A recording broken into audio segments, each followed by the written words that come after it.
A few days ago, I made a video on how you're going to have to sacrifice protein when you really want to diet down quickly. I deleted that video yesterday, I think, because I realized I said the wrong number for calories in chicken. A pound of chicken has, let's just say, roughly 1,000 calories. I said it had 1,800. It doesn't have 1,800, that's why I quickly deleted the video. But the point still stands. If you really want to diet down, now it's always a function of time. How fast you want to diet down? How big does the calorie deficit need to be? Because the faster you want to diet down, the bigger the deficit needs to be. So if you're going to diet down really slowly, you don't have to drop things too much. But if you want to, go from pudgy to shredded in a few months or 6 months even, like, let's be realistic. In a few months, you're not going to healthily go from pudgy to shredded. That's a misconception. But if you want to diet down at a relatively fast rate, you're going to have to decrease your protein consumption. Because even with chicken only having 1,000 calories per pound, roughly, if you're eating 3 pounds of chicken a day, that's already 3,000 calories a day. That is above most people's basal metabolic rate.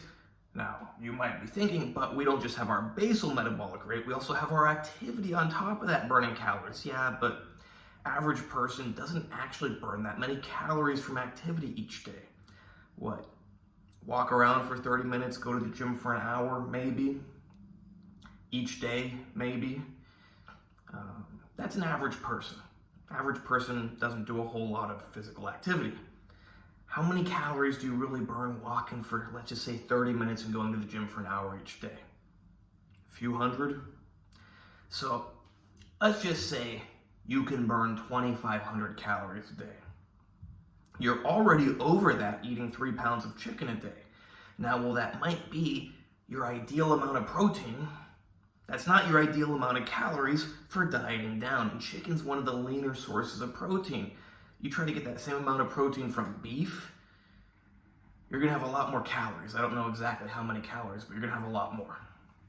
So even when you go with a really lean protein source, you're going to be over your calories. Now, protein powder is a great tool because when you want to selectively increase your protein with a minimal increase in calories, protein powder is the way to go.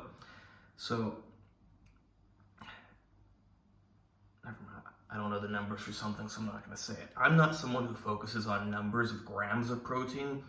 I focus on how many grams of meat I need to eat. Because a naive person focuses on the grams of protein. Oh, this meal has this many grams. This meal has... Someone who's experienced and knowledgeable and intelligent realizes that it's not all about the grams of protein. It's about the overall food and your reaction to it.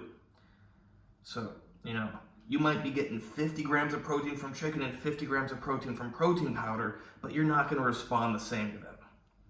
Now, is that due to the other, fats and stuff in the chicken? Perhaps. Doesn't matter. The bottom line is you can't go purely based on the grams of protein.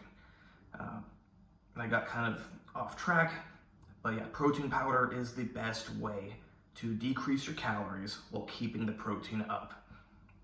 Because it's going to be really hard to get enough protein from real normal food. Anything else I should say?